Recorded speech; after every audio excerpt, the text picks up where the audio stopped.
بسم اللہ الرحمن الرحیم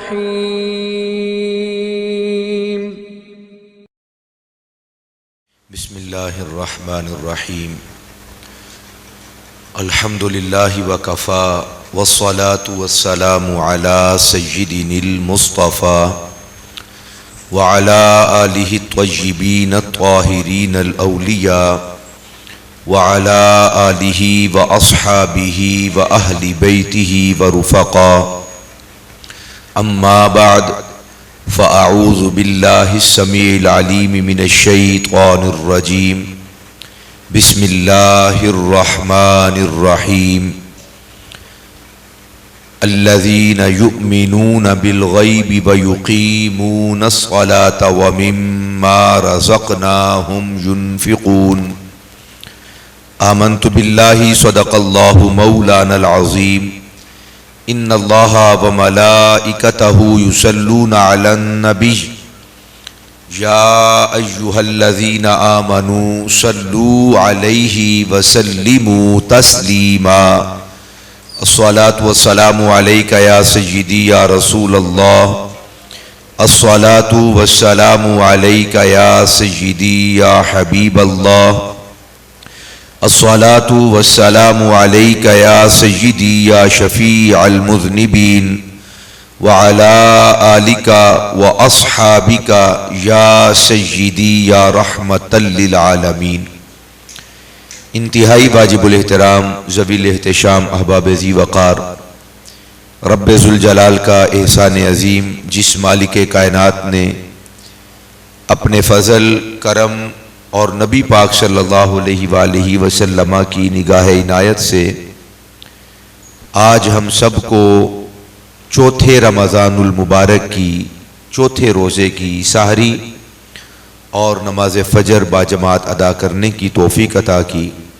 خلاق لم یزل حقیقی معنوں میں ہم سب کو اپنی بندگی کا ذوق اور شوق نصیب فرمائے، انسانیت کی معراج اور کریم علیہ الصلوۃ والسلام کے قدموں میں زندگی بسر کرنے کا جذبہ نصیب فرمائے۔ آج ہماری گفتگو کا عنوان نماز کی اہمیت و فضیلت کے حوالے سے ہے۔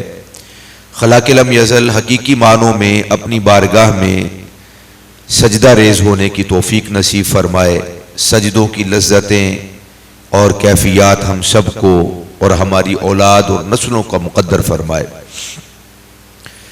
رب ذوالجلال اہل ایمان کی عظمتوں اور فضیلتوں کو بیان کرتے ہوئے ابتدائے قرآن مجید فرقان حمید میں ارشاد فرماتا ہے، الف لام میم ذالک الکتاب لا ریب فیہ ھدی للمتقین۔ الف لام میم حروف مقطعات ہیں جن کا ترجمہ، جن کا معنی اور مفہوم رب ذوالجلال بالیقین جانتا ہے، اور اس نے تمام حروف مقطعات کا علم اپنے حبیب مکرم صلی اللہ علیہ وآلہ وسلم کو عطا فرمایا ہے۔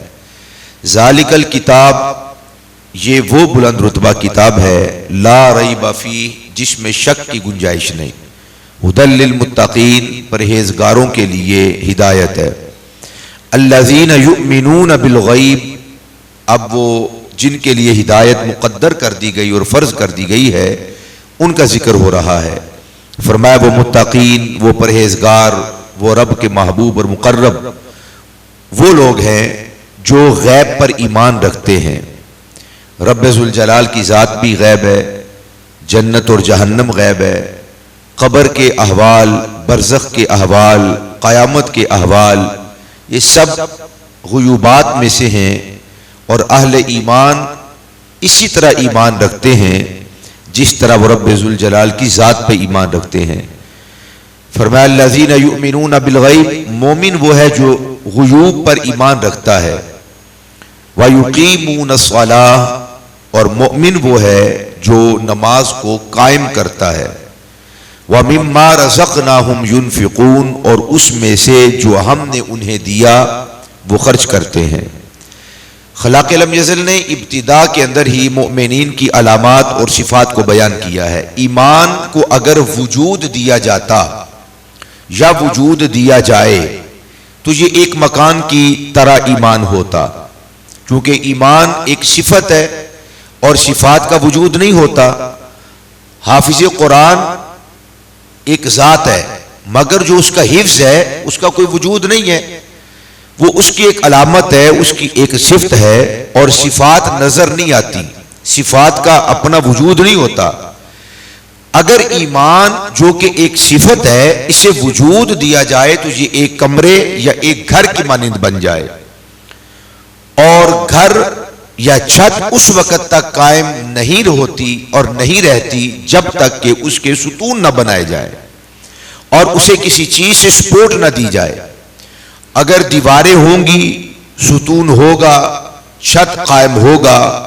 اگر چھت کو سپورٹ نہ دی جائے تو چھت قائم نہیں رہ سکتا, وجود برقرار نہیں رکھ سکتا. ایمان ایک مکان ہے اور اس ایمان کو قائم رکھنے کے لیے دیوار کہہ لیں یا ستون کہہ لیں. رب ذوالجلال کے حبیب علیہ الصلوۃ والسلام ارشاد فرماتے ہیں وہ نماز ہے. اسی لیے آقا کریم علیہ الصلوۃ والسلام نے دین کا ستون نماز کو قرار دیا ہے. فرمایا الصلاۃ عماد الدین, نماز دین کا ستون ہے. جس طرح ستون دیوار یا سپورٹ کے بغیر کوئی مکان نہیں ہوتا, بنتا نہیں ہے, بن جائے تو باقی نہیں رہتا. فرمایا اسی طرح اس وقت تک کوئی سچا مسلمان مومن ہو ہی نہیں سکتا جب تک کہ وہ اسے سپورٹ نہ دے, نماز کے ذریعے سے ستون قائم نہ کرے, یعنی نماز کو قائم نہ رکھے. اسے کمزور کر دے پھر بھی چھت گر جائے گا, اسے نکال دے پھر بھی چھت گر جائے گا. تو اللہ کے محبوب علیہ الصلوۃ والسلام نے اسی وجہ سے نماز کی اہمیت کو اور اس کی فضیلت کو بیان کرتے ہوئے کہا کہ جس شخص کے نصیب میں نماز نہیں ہوگی العیاذ باللہ تعالی, اس کا ایمان یا تو کمزور ہوگا یا وہ اپنے دین اور اپنے ایمان سے ہی آہستہ آہستہ ہاتھ دھو بیٹھتا ہے. وہ مذاق اڑائے گا, استہزاء کرتا ہے, نماز کو خفیف جانتا ہے. جو نماز نہیں پڑھتا عادی ہوتا ہے نماز چھوڑنے کا اور پڑھتا ہی نہیں ہے, اس کے نزدیک نماز کی اہمیت نہیں ہے. جب اس کی اہمیت نہیں تو وہ نماز کو ہلکا سمجھے گا کہ یہ کیا ہے, محض کھڑے ہو جانا, رکوع کرنا اور سجدے کرنا, کیا ہوتا ہے اس کے ساتھ. اکثر لوگ دیگر چیزوں کو ساتھ شامل کر کے نماز کا استخفاف کر رہے ہوتے ہیں اور نماز کو ہلکا بتا رہے ہوتے ہیں. جی اگر انسان کے اندر انسانیت نہیں ہے تو نماز کس فائدے کی. وہ نماز کا ہی انکار کر رہا ہوتا ہے در حقیقت, اور اس سے بھی سخت ترین جملے. اس میں کوئی شک نہیں ہے کہ اگر انسان حلال کماتا نہیں ہے, حلال کھاتا نہیں ہے اور لوگوں کے لیے اذیت کا باعث بنتا ہے, تکالیف کا باعث بنتا ہے, اپنے اہل خانہ کے لیے مصیبت بنتا ہے, اہل علاقہ کے لیے بنتا ہے, پڑوسیوں کے لیے مصیبت اور وبال جان بن جاتا ہے, نماز اسے حقیقی فائدہ نہیں دے سکتی. مگر اس کی آڑ کے اندر اور دیگر اعمال کو بنیاد بنا کر معاذ اللہ بہت سارے لوگ انجانے کے اندر اور جان بوجھ کر عمدن وہ نماز کا انکار کر رہے ہوتے ہیں اور ہلکا بتا رہے ہوتے ہیں. جس نے نماز کو ہلکا جانا, استخفاف کیا, نماز کے بارے میں اگر وہ نماز ادا نہیں کرتا تو ایک علیحدہ بات ہے. نماز اس کے سامنے کوئی اہمیت نہ رکھتی ہو اور اس کے سامنے اس کی کوئی قدر و منزلت نہ ہو, وہ آدمی دائرہ اسلام سے خارج ہو جاتا ہے. جو نماز کا مذاق اڑاتا ہے, استہزاء کرتا ہے, تضحیک کرتا ہے اور نماز کو کچھ سمجھتا نہیں ہے اور نماز کو کوئی اہمیت نہیں دیتا, اس کی نگاہ میں اس کی کوئی اہمیت نہیں ہے, نہ ادا کرے تو فاسق و فاجر اور گناہگار ہے. ہلکا جانے, مذاق اڑائے تو معاذ اللہ وہ دائرہ اسلام سے خارج ہے, کیونکہ اس نے اس ستون کو نکال دیا, بے پرواہ ہو گیا. اور جو نماز سے بے پرواہ ہو جائے اس کے ایمان کی عمارت اور وہ گھر اور وہ کمرہ قائم نہیں رہ سکتا. اس لیے اللہ کے محبوب علیہ الصلوۃ والسلام نے نماز کی اہمیت بتلاتے ہوئے اسے دین کا ستون قرار دیا ہے. اور دیگر بہت ساری روایات میں اللہ کے حبیب علیہ الصلوۃ والسلام نے ارشاد فرمایا کہ من ترک الصلاۃ متعمدا, جس نے جان بوجھ کر, اسے پتا ہے نماز مجھ پہ فرض ہے, نماز کا وقت ہو چکا ہے, حالت بھی ٹھیک ہے اس کی, اس کے باوجود جان بوجھ کر وہ نماز ادا نہیں کرتا, مجھے یہ کام کرنا ہے, مجھے وہ کام کرنا ہے, میں نے دکان پہ بھی جانا ہے، لوگوں کے لیے، اپنے بچوں کے لیے رزق بھی کمانا ہے، دکان بھی کھولنی ہے، گاہک بڑے آئے ہوئے، اب شادی ہے، اب کوئی فوت ہو گیا ہے، اب ہم سفر پہ جا رہے ہیں، سفر سے واپس آ رہے ہیں، ابھی تھکاوٹ بہت ہے، ابھی فلاں مسئلہ ہے، ابھی فلاں مسئلہ ہے۔ اللہ کے محبوب علیہ الصلوۃ والسلام نے فرمایا من ترک الصلاۃ متعمدا، جس نے جان بوجھ کر نماز کو چھوڑا، فقد کفر، اس نے کفر کیا۔ یہ ترہیباً ڈراتے ہوئے اللہ کے محبوب علیہ الصلوۃ والسلام نے ارشاد فرمایا، اور اس حدیث شریف کی بنیاد پر بعض ائمہ دین نے فرمایا حقیقتاً وہ کافر ہو گیا جس نے جان بوجھ کر فقط نماز کو چھوڑا۔ ہمارے امام اعظم ابو حنیفہ رحمہ اللہ فرماتے ہیں وہ کافر تو نہیں ہوگا، ہاں اس نے وہ کام کیا جو کافر کام کرتے ہیں۔ کافر عبادت نہیں کرتا، سجدہ ریز نہیں ہوتا، اور سجدے کی لذتوں سے وہ آشنا نہیں ہوتا، اور سجدے کی کیفیات اور سجدے کی واردات اس پر نازل نہیں ہوتی، اترتی نہیں ہے، ان کو کوئی دلچسپی نہیں ہوتی۔ اس نے وہ کام کیا جو کافر کام کرتے ہیں، وہ دلچسپی کا مظاہرہ نہیں کرتے، اس نے بھی دلچسپی کا مظاہرہ نہیں کیا۔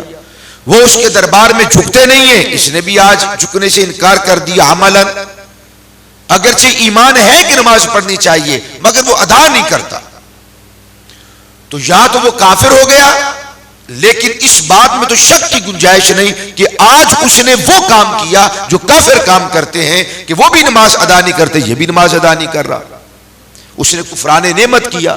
اللہ پاک نے ہاتھ، پاؤں اور سر کے بالوں سے لے کر پاؤں کے تلووں تک سارے آزاد، درست، صحیح، متوازن اور حسین و جمیل عطا فرمائے ہیں، اس کے باوجود وہ اس کے دربار میں جھک نہیں رہا۔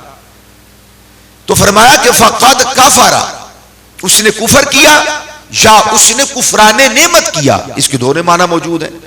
کفران نعمت کہ ہم نے اسے اتنی نعمتیں عطا فرمائی، اتنے احسانات فرمائے، اور اتنے اس کو برکات کا مالک اور وارث بنایا ہے، یہ ہمارا حق ہی نہیں جانتا، احسان ہی نہیں جانتا، مانتا ہی نہیں ہے۔ حالانکہ اگر کوئی مسکرا کے دیکھتا ہے تو ہم جواباً اسے مسکرا کے دیکھتے ہیں، اگر کوئی مسافہ کرتا ہے تو ہم مسافہ کرتے ہیں، کوئی معانقہ کرتا ہے ہم معانقہ کرتے ہیں، اگر ہمیں کوئی چیز عطا کرتا ہے ہم اس سے بہتر سلے، بدلے اور جزا کے طور پر اس سے اچھا، عمدہ اور اعلیٰ چیز اس کو دینے کی کوشش کرتے ہیں۔ کیوں؟ کہ اس نے ہمیں کچھ دیا اور ہم پر احسان کیا، ہم احسان کا بدلہ اپنے پاس نہیں رکھتے، ہم چکاتے ہیں اور احسن انداز کے اندر چکاتے ہیں۔ اولاد اپنے والدین کا شکریہ ادا کرتی ہے، شاگرد اپنے اساتذہ کا، مریدین اپنے شیوخ کا، اپنے مرشد اور ہادی اور پیر صاحب کا۔ سب سے بڑا حق رب ذوالجلال کا ہے کہ اس کا شکر ادا کیا جائے۔ اگر ہم ایک دوسرے کو تھینکس بولتے ہیں، شکریہ ادا کرتے ہیں، سب سے بڑا حق رکھنے والی ذات وہ ہمارے رب العالمین کی ہے، تو اس کا شکریہ کیسے ادا کر سکتے ہیں؟ فرمایا اس کا شکریہ یہ ہے کہ اس کے دربار میں جھکا جائے اور نماز ادا کی جائے۔ اللہ کے حبیب علیہ الصلوۃ والسلام نے ارشاد فرمایا قیامت کے روز سب سے پہلا سوال،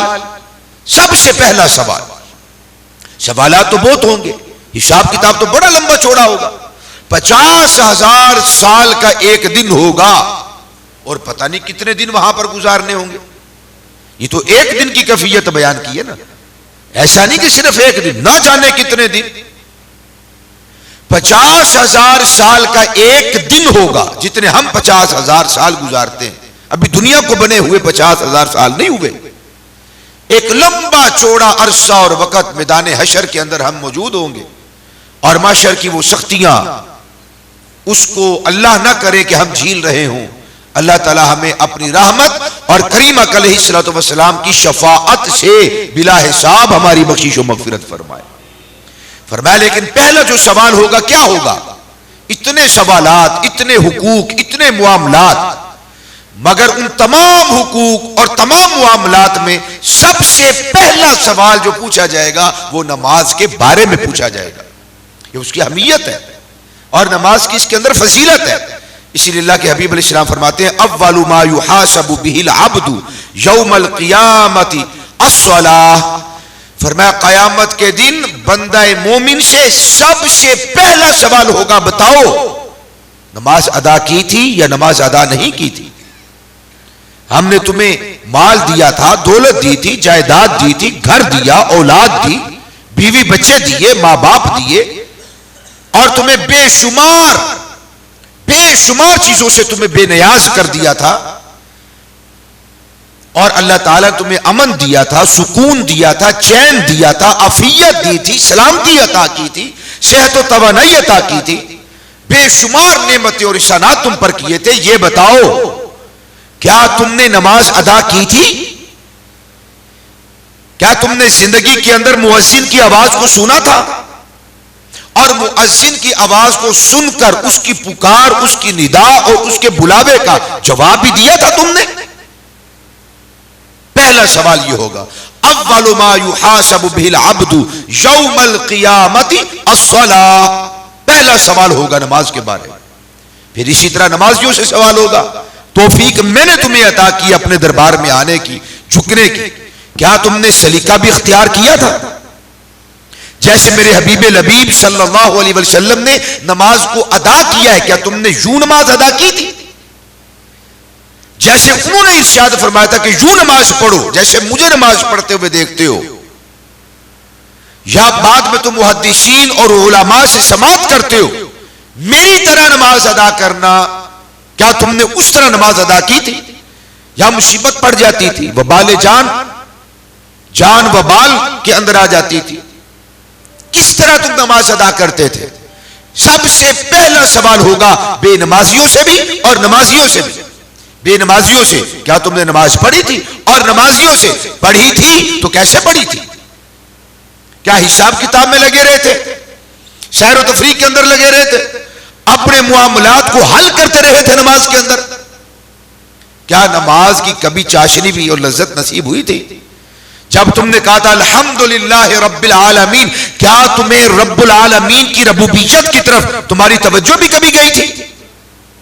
کبھی تم نے اس کے معنی کو سمجھنے کی کوشش کی تھی؟ الحمدللہ رب العالمین کے معنی کیا ہے؟ الرحمن الرحیم کا مطلب کیا ہے؟ مالک یوم الدین، قیامت کے دن روز جزا کا مالک اور بادشاہ رب ذوالجلال ہے. کیا تم نے کبھی سوچا تھا؟ کیا کبھی حاضری لگوائی تھی ہماری عدالت میں، ہمارے دربار میں؟ اول ما یحاسب به العبد یوم القیامت الصلاۃ. پہلا سوال یہ ہوگا. اور حضور فرماتے ہیں فَإِن صَلُحَتْ صَلُحَ سَائِرُ عَمَلِهِ، بس اگر یہ والا عمل یعنی نماز صحیح ہوئی، درست نکلی، تو اس کے بقیہ اعمال بھی انشاءاللہ درست نکل آئیں گے. اگر وہ اس کے اندر پہلے سوال کے اندر کامیاب ہو گیا، نجات پا گیا، فرمایا کہ پھر اس کے تمام اعمال صحیح ہو جائیں گے. وَإِن فَسَدَتْ فَسَدَ سَائِرُ عَمَلِهِ، اور اگر اسی معاملہ کے اندر نماز کے اندر ہی پہلا سوال اور اس کا جواب، سوال کا جواب خراب ہوا، تو بقیہ اعمال بھی خراب ہوں گے. اور ایک اور روایات میں فرمایا يَنْظُرُ فِي صَلَاتِهِ فَإِنْ صَلُحَتْ فَقَدْ أَفْلَحَ وَإِنْ فَسَدَتْ فَقَدْ خَابَ وَخَسِرَ. رب ذوالجلال بندہ مومن کے اعمال میں سے سب سے پہلے جس عمل کی طرف نگاہ فرمائے گا، توجہ ہے آپ کی، آپ اور میں باری باری نگاہ ڈالتے ہیں. پہلے میں حضرت کو دیکھوں گا، پھر بھائی صاحب کو دیکھوں گا، پھر ان کو دیکھوں گا، اور ایک ایک کر کے مجھے دیکھنا پڑے گا. ہمارے رب کو یوں ایک ایک کر کے دیکھنا نہیں پڑتا، وہ محتاج نہیں ہے. توجہ فرمائیے، وہ بے نیاز ہے اس سے. ہم جب کسی کو دیکھتے ہیں، پہچانتے ہیں، پہلے ایک کو دیکھتے ہیں، اسے پہچانتے ہیں، اس کی صورت اپنے ذہن میں لاتے ہیں، پھر اس کی پہچان کے بعد دوسرے کو، پھر تیسرے کو، ایک ذرے کو ہر دم ہر لحظہ دیکھ بھی رہا ہے، جان بھی رہا ہے، پہچان بھی رہا ہے. مگر وہ خاص طور پر خاص تجلی فرمائے گا، خاص نظر رحمت فرمائے گا، تو اس بندہ مومن کے ہزاروں لاکھوں کروڑوں لا تعداد اعمال میں سے سب سے پہلے اس کے ایک عمل یعنی نماز کی طرف نگاہ فرمائے گا. اللہ کے محبوب فرماتے ہیں کہ اگر فَإِن صَلُحَتْ فَقَدْ أَفْلَحَ، اگر اس کی یہ نماز درست نکلی تو وہ کامیاب ہو گیا. اور وَإِنْ فَسَدَتْ فَقَدْ خَابَ وَخَسِرَ، اور اگر اس کی نماز درست نہ ہوئی، کامل نہ ہوئی، مکمل نہ ہوئی، تو اللہ کے محبوب علیہ الصلوۃ والسلام فرماتے ہیں جن کی نگاہ کے سامنے کوئی چیز اللہ نے پوشیدہ رکھی نہیں ہے، ہم تو جائیں گے تو کہیں جا کر دیکھیں گے، حساب کتاب ہوگا، پھر ہمیں تفہیم ہوگی، پھر ہمیں معرفت ہوگی، لیکن اللہ کے محبوب علیہ الصلوۃ والسلام فرماتے ہیں کہ اگر اس کی نماز درست نہ نکلی تو اس کے دیگر اعمال بھی درست نہیں ہوں گے اور وہ ناکام ہوگا، ناکامیاب ہوگا، خسارہ اور نقصان اٹھانے والا ہوگا، تکلیف کے اندر مبتلا ہوگا۔ اگر نماز درست نکلی تو کامیابی ہے، نماز والا اگر سوال ہم نے صحیح طور پر حل نہ کیا تو بقیہ اعمال پر بھی اس کی نحوست پڑے گی۔ شیخ سعدی شیرازی رحمہ اللہ تعالی بہت بڑے صوفی، بہت بڑے ولی، اللہ کے بندے، وہ ارشاد فرمایا کرتے تھے کہ ایسے شخص کو قرض نہ دیا جائے جو نماز ادا نہیں کرتا۔ پوچھا گیا کہ وہ کس وجہ سے؟ فرمایا کہ جو رب ذوالجلال کا حق اسے نہیں لوٹاتا، غفلت برتتا ہے، سستی کا مظاہرہ کرتا ہے، اگر ادا کرتا ہے تو نقصان کے ساتھ ادا کرتا ہے۔ فرمایا کہ ایسے بندے کو اگر تم قرض دو گے جو رب کا قرض واپس نہیں کرتا، حق لوٹاتا نہیں ہے، اور اس کے فرائض جو اس نے واجب کیے ان کے اندر وہ سستی کا مظاہرہ کرتا ہے یا لاپرواہی اور بے پرواہی اپناتا ہے، فرمایا اسے قرض دو گے وہ تمہیں کھجل کرے گا، خراب کرے گا، وہ تمہاری حق تلفی کرے گا اور نقصان دے گا تمہیں۔ یعنی جو رب کا سگا نہیں بنتا وہ تمہارا بھی سگا نہیں ہو سکتا۔ میں اکثر کہا کرتا ہوں کہ ہم کہتے ہیں کہ ہماری اولاد، ہمارے بیٹے، ہماری بیٹیاں، ہمارے بچے ہمارے مطیع، ہمارے فرما بردار بنے، اور حق یہ ہے کہ ہم نے انہیں اپنے رب کا فرما بردار نہیں بنایا، ہم نے رب کے حضور جھکایا نہیں ہے، سلیقہ نہیں بتایا، محبت الہی پہ کبھی درس نہیں دیا، خشیت الہی کا کبھی ذکر نہیں کیا، رب العالمین کی ربوبیت کو کبھی اپنی اولاد کے سامنے بیان نہیں کیا، ہم نے انہیں رب کے حضور جھکنے کا سلیقہ نہیں سکھایا، رب کا فرما بردار نہیں بنایا، مصطفیٰ کا اطاعت شعار نہیں بنایا، ہم نے حضور کا وفادار نہیں بنایا۔ تو بتائیے جو رب کا بھی فرما بردار نہ ہو، جو مصطفیٰ کا بھی فرما بردار نہ ہو، وہ ہمارا کیسے فرما بردار ہو سکتا ہے؟ وہ زندگی کے کسی موڑ پر اللہ نہ کرے تکلیف دے گا، رنج میں مبتلا کرے گا، مصیبت میں ڈالے گا، ڈنگ مارے گا اپنے ماں باپ کو، اگر اس کو حیا ہوگا، شرم ہوگی، خوف خدا ہوگا، شرم مصطفیٰ ہوگی، تو تکلیف دیتے ہوئے، رنج میں مبتلا کرتے ہوئے، نقصان دیتے ہوئے، بدتمیزی کرتے ہوئے، آنکھیں نکالتے ہوئے، ہاتھ اٹھاتے ہوئے، بڑبڑاتے ہوئے وہ شرم محسوس کرے گا، خشیت اس پہ طاری ہوگی۔ حضور آقا کریم صلی اللہ علیہ وآلہ وسلم، آپ کی زندگی اور اسوہ اس کے سامنے آئے گا، وہ بدتمیزی نہیں کر سکتا، نقصان نہیں دے سکتا، کیوں؟ وہ رب کا بھی فرما بردار ہے اور مصطفیٰ جان رحمت صلی اللہ علیہ وسلم کا بھی فرما بردار ہے۔ اس لیے اپنا فرما بردار بنانے سے پہلے اپنی اولاد، اپنے ملازموں کو اور اپنے جاننے والوں کو، اپنے احباب کو جن سے آپ وفا کے طالب ہیں کہ ہمیں فلاں سے وفا ملے، جس سے بھی وفا کے طالب ہیں انہیں رب کا بندہ بنا دیں، مصطفیٰ کا غلام بنا دیں، اطاعت شعار بنا دیں، فرما بردار بنا دیں۔ جو رب اور مصطفیٰ کریم علیہ الصلوۃ والسلام کا وفادار ہوگا انشاءاللہ وہ کبھی بے وفائی نہیں کر سکتا، کبھی جفا نہیں کر سکتا، کبھی رنج اور مصیبت میں مبتلا نہیں کر سکتا، وہ آپ کے ساتھ بھی ضرور وفا کرے گا۔ کریم آقا علیہ الصلوۃ والسلام نے بڑے پہلوؤں کے ساتھ نماز کی اہمیت کو بیان کیا ہے۔ کریم آقا علیہ الصلوۃ والسلام ارشاد فرماتے ہیں، میرے صحابہ مجھے بتاؤ، ارأیتم لو ان نہرا بباب احدکم یغتسل فیہ کل یوم 5 مرات، اے میرے صحابہ مجھے بتاؤ، تمہارے گھر کے سامنے سے ایک نہر گزر رہی ہو اور تم 5 وقت اس نہر میں غسل کرو،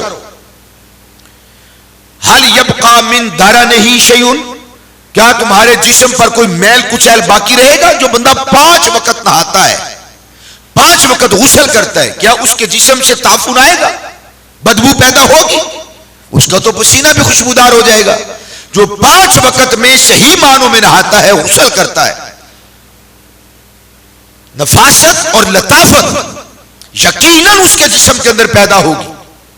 تعفن کب آتا ہے؟ بدبو کب پیدا ہوتی ہے؟ کب لوگ گھن محسوس کرتے ہیں؟ جب نہاتا نہیں ہے، جب اچھے طریقے کے ساتھ غسل نہیں کیا جاتا۔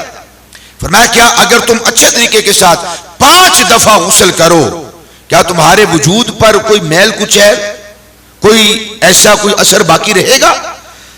قالوا لا يبقى من درنه شيء، یا رسول اللہ یقیناً بالکل میل کچیل نہیں رہے گا، کوئی بدبو، کوئی تعفن، کوئی اور چیز اس طرح جس سے انسان کو خود اذیت ہو یا اوروں کو تکلیف میں مبتلا ہو، ایسا کوئی معاملہ نہیں رہے گا۔ تو اللہ کے محبوب علیہ الصلوۃ والسلام نے فرمایا فَكَذَلِكَ مَثَلُ الصَّلَاةِ الْخَمْسِ يَمْحُو اللَّهُ بِهِنَّ الْخَطَايَا، متفق علیہ حدیث ہے۔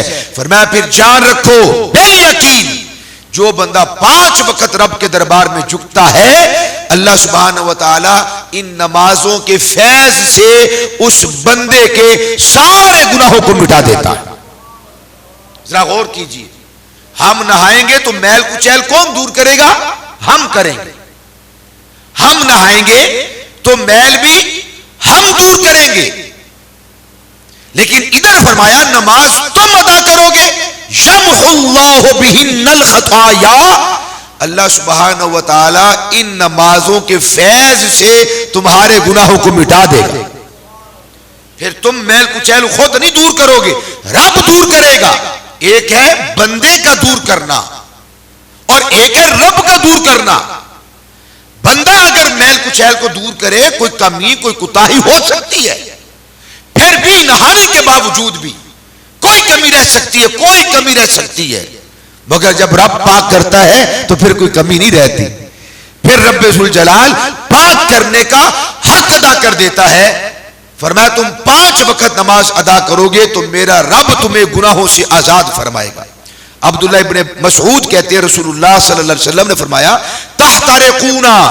تحترقون فاذا صلیتم الصبح غسلتها، فرمایا تم گناہوں میں جلتے ہو، تم گناہوں میں جلتے ہو، یعنی بار بار گناہ کرتے ہو، بار بار گناہ کرتے ہو، بار بار گناہ کرتے ہو۔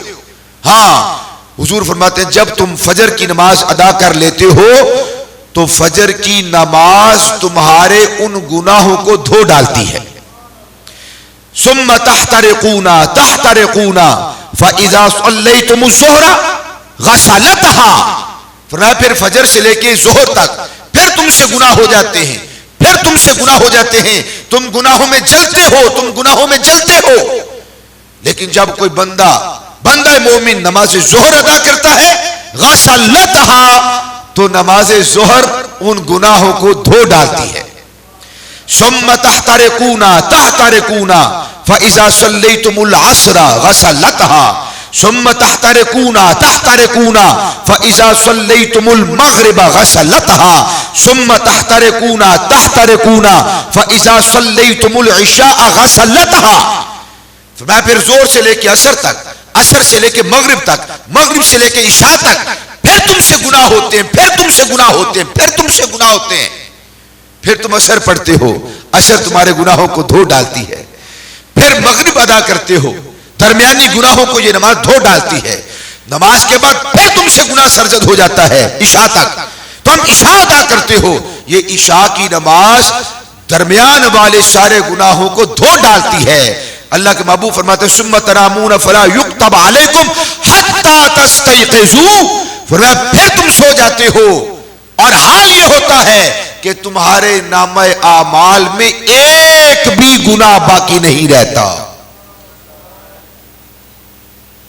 اگر گناہ سرزد ہوئے تھے تو آپ نے یا میں نے، ہم سب نے ان گناہوں کے کفارے کے لیے اس کے دربار میں اپنے سر کو جھکایا سبحان ربی الاعلیٰ کے نغمے اعلیٰ پہ، تو اس نماز نے اور نماز کے فیض نے وہ بیچ والے گناہوں کو دھو ڈالا۔ ایک شخص حضور کے دربار میں حاضر خدمت ہوا اور آ کے عرض کرنے لگا یا رسول اللہ صلی اللہ علیہ وسلم میرے اوپر حد جاری کریں، پتہ نہیں اس نے کیا جرم کیا تھا. حد اس خاص سزا کو کہتے ہیں جو رب العالمین نے قرآن میں بیان کی. معاذ اللہ اگر کوئی زنا کرتا ہے, شادی شدہ ہے تو اسے سنسار کرنا, غیر شادی شدہ ہے تو 100 کوڑے مارنا, یہ حد ہے. معاذ اللہ کوئی شراب پیتا ہے کوڑے برسانا, کوئی چوری کرتا ہے ہاتھ کاٹنا, یہ حد ہے. کوئی تہمت لگاتا ہے پاکیزہ خاتون پر 80 کوڑوں کے تازیان نے اس پہ برسانا, یہ حد ہے. یہ اللہ نے سزائیں بیان کی ہیں. پتہ نہیں کیا جرم ہوا تھا. آ کر عرض کرنے لگا وہ شخص, یا رسول اللہ میرے اوپر حد جاری کریں اور مجھے پاک کر دیں. ایک لمحہ کے لیے سوچئے ان کا احساس کیسا احساس تھا. گناہ ہو جاتا, غلطی ہو جاتی, دیکھنے والا کوئی نہیں ہے, کوئی شاہد نہیں, کوئی گواہ نہیں, کسی کو کانوں کان خبر نہیں. گناہ سرزد ہو گیا, بتقاضۂ بشریت غلطی ہو گئی, خطا ہو گئی, قصور واقع ہو گیا. تو وہ قصور اپنے پاس نہیں رکھا, چھپا کے نہیں رکھا, دل میں نہیں رکھا, حضور کے دربار میں آئے, یا رسول اللہ مجھ پہ حد جاری فرمائیں اور مجھے پاک کر دیں. میں یہ گناہوں کا بوجھ لے کے رب کے دربار میں جانا نہیں چاہتا, مجھے شرم آتی ہے. آقا کریم علیہ الصلوۃ والسلام بڑے رحیم اور کریم تھے. گواہ موجود نہیں ہے, اقبال جرم کر رہے, اور ابھی اس نے اپنا وہ گناہ خاص گناہ بیان بھی نہیں کیا. اس کی بہت سارے فقہی معاملات اور مسائل ہیں, اور اس کی فقیہ اور قاضی تنقیح کرتا ہے, اس کے بعد فیصلہ صادر کرتا ہے. باہر کیف اس نے اقبال جرم تو کیا تھا مگر یہ نہیں بتایا کہ میں نے کیا کیا ہے. بس اتنا آگے کہا حضور مجھ پہ حد جاری کریں. تو حضور نے اس کی بات کو سنا, صرف نظر فرما دیا. اس نے پھر کہا یا رسول اللہ مجھے پاک کر دے, حد جاری کریں. حضور نے پھر خاص اس کے اس مسئلہ کی طرف توجہ نہ فرمائی. اسے پوچھا نہیں کہ کیا کیا. اگر حضور پوچھتے اور وہ بتا دیتا, اقبال جرم کر لیتا, حد جاری ہو جاتی. ابھی یہاں پر کچھ حکم تھا, معاملہ تھا, اس نے اپنی غلطی کا کھل کے اظہار نہیں کیا, بتایا نہیں کہ جرم کیا کیا, بس آگے کہتے ہیں مجھ پہ حد جاری کریں. حضور نے پھر صرف نظر کیا. اس نے پھر کہا حضور مجھ پہ حد جاری کریں. حضور نے صرف نظر کیا. صحابی کہتے اتنی دیر میں نماز کا وقت ہو گیا. کریم آقا علیہ الصلوۃ والسلام نے اذان اور اقامت کے بعد امامت فرمائی. ہم نے حضور کے پیچھے نماز پڑھی. نماز پڑھنے کے بعد اللہ کے محبوب علیہ الصلوۃ والسلام نے پوچھا, یہ وہ بندہ خود آگے کہنے لگا یا رسول اللہ مجھے پاک کریں. سنیے, توجہ فرمائیے. کریم آقا علیہ الصلوۃ والسلام نے ارشاد فرمایا, بار بار مجھ سے حد کا سوال کرنے والے پہلے مجھے یہ بتا, الیسا قد صلیتا معنا, کیا تم نے ہمارے ساتھ مومنین کے ساتھ جماعت کے ساتھ نماز ادا نہیں کی؟ یا رسول اللہ ادا کی ہے. فرمایا پھر گواہ ہو جاؤ, قد غفر اللہ لک ذنبک, اللہ سبحانہ و تعالی نے اس جماعت کے ساتھ نماز ادا کرنے کی وجہ سے تیرے سارے گناہوں کو معاف فرما دیا. نماز اور نماز کے بعد جماعت قائم کرنا, رکھنا, اس کو کہتے ہیں قائم کرنا. اللہ سبحانہ و تعالی ہمیں بھی پکا سچا نمازی بننے کی توفیق نصیب فرمائے. اسی لیے حضور سیدنا غوث العظم رضی اللہ تعالی عنہ شیخ محی الدین عبد القادر جیلانی فرماتے ہیں, بے نمازی کو مسلمانوں کے قبرستان میں دفن نہ کیا جائے. اس کی نحوست ہے, وہ پوری زندگی رب کی نافرمانی کرتا رہا ہے, کہیں اس کی نحوست اور اس کا وبال اوروں کے دکھ کا سامان نہ بن جائے, اسے مسلمانوں کے قبرستان میں دفن نہ کیا جائے. اور جو نماز پڑھتا ہے اس کے لیے تو خواہش کی جاتی ہے, تمنائیں کی جاتی ہیں, دعا کی جاتی ہے اور وصیت کی جاتی ہے کہ مجھے فلاں بندے کے نزدیک دفنانا, فلاں کے پہلو میں, فلاں کے قدموں میں. کیوں؟ وہ نمازی تھا, متقی تھا, وہ پرہیزگار تھا, وہ بندہ مومن تھا, وہ صالح تھا, وہ نیک تھا. جب انسان اللہ کے حقوق کو ادا کرتا ہے تو لوگ اس کے پہلو میں اور اس کے قدموں میں دفن ہونے کی تمنا کرتے ہیں, اور جب کوئی اللہ کے حقوق کو ادا نہیں کرتا لوگ زندگی میں بھی پناہ مانگتے ہیں اور مرنے کے بعد بھی اس کی قبر سے پناہ مانگتے ہیں. اللہ سبحانہ و تعالی ہمیں اپنا محبوب اور اپنا مقرب اور اپنا پسندیدہ بندہ بننے کی توفیق نصیب فرمائے. وما توفیقی الا باللہ.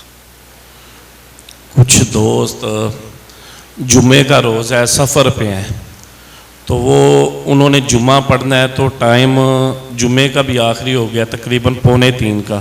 وہ مسجد اہل سنت کی تلاش کر رہے ہیں تو وہ ایک پٹرول پمپ پہ رکتے ہیں کیونکہ ہماری مساجد اہل سنت کی کچھ علامات ہوتی ہیں.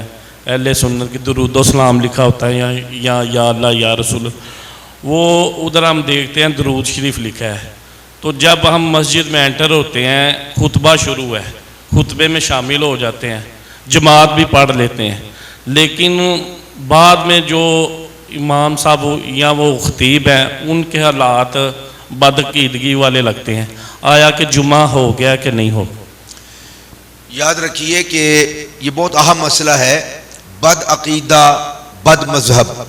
پہلے تو اس کو سمجھ لیں کہ بد عقیدہ اور بد مذہب کون ہوتا ہے.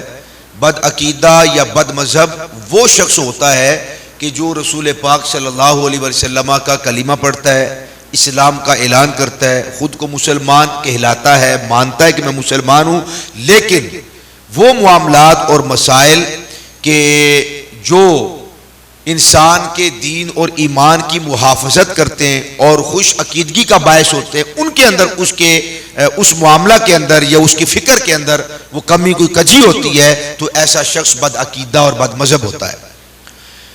جو رب ذوالجلال کی وحدانیت میں, کریم آقا علیہ الصلوۃ والسلام کی نبوت و رسالت میں وہ انکار تو نہیں کرتا, مگر اس کے معاملات ان ذوات کے بارے میں درست بھی نہیں ہیں, تو ایسا شخص بد عقیدہ اور بد مذہب ہے. بد عقیدہ اور بد مذہب شخص کے پیچھے نماز ادا کرنا حرام ہے, جائز نہیں ہے. نبی پاک صلی اللہ علیہ وسلم کے متعلق اس کے عقائد درست نہ ہو, اہل بیت اطہار اصحاب رسول کے بارے میں اس کے عقائد درست نہ ہو, وہ بزرگوں کو بڑوں کو کی غلطیاں نکالے, غلطی پر ماننے اور تسلیم کرے, برا بھلا کہے, گالیاں دے, اس قسم کا اگر کوئی معاملہ کرتا ہے یا نبی کریم صلی اللہ علیہ وسلم کی ذات کے اندر, آپ کی صفات کے اندر بالخصوص جو شک کرتا ہے, آپ کے حسن میں, آپ کے علم میں, آپ کے عمل میں, آپ کی عطا میں, سخا میں, آپ کے عطا فرمانے میں یا دیگر چیزوں کے اندر, وہ بد عقیدہ شخص ہے. بد عقیدہ شخص کے پیچھے نماز حرام ہے, جائز نہیں ہے. جب بھی پتہ چل جائے کہ یہ بد عقیدہ ہے, اگر تو نماز سے پہلے پتہ چل جائے تو نماز ادا ہی نہیں کریں گے, اور اگر نماز کے دوران پتہ چل جائے تو فوراً توڑ سکتے ہیں, توڑ دیں.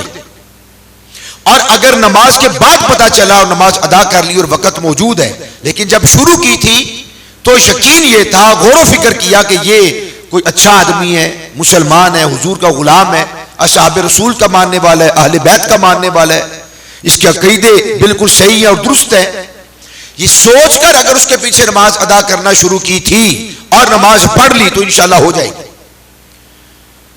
باقی یہ کہ نماز کے بعد یوں لگا کہ پتہ نہیں, تو یہ پتہ نہیں شک کی بات ہے, تو شک کی وجہ سے نماز خراب نہیں ہوتی, اور شک کی وجہ سے کسی کے اوپر الزام بھی نہیں لگا سکتے.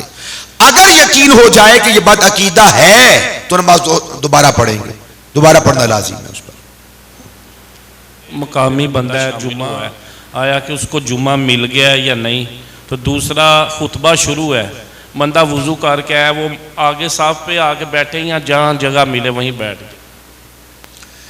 اگر کوئی نماز جمعہ ادا کرنے کے لیے آئے اور پہلا خطبہ فوت ہو جائے, 2 خطبے ہوتے ہیں نا عربی کے اندر, اور ایک خطبہ فوت ہو جائے اور ایک خطبہ اس کو مل جائے, تو کیا اس کو نماز جمعہ ملی یا نہیں ملی؟ تو خطبہ سماعت کرنا, دونوں خطبے سماعت کرنا, یاد رکھیے یہ واجب ہے. یہ کیا ہے؟ واجب ہے. ضروری ہے کہ ان کو سماعت کیا جائے اور پورے آداب کے ساتھ ان کو سماعت کیا جائے.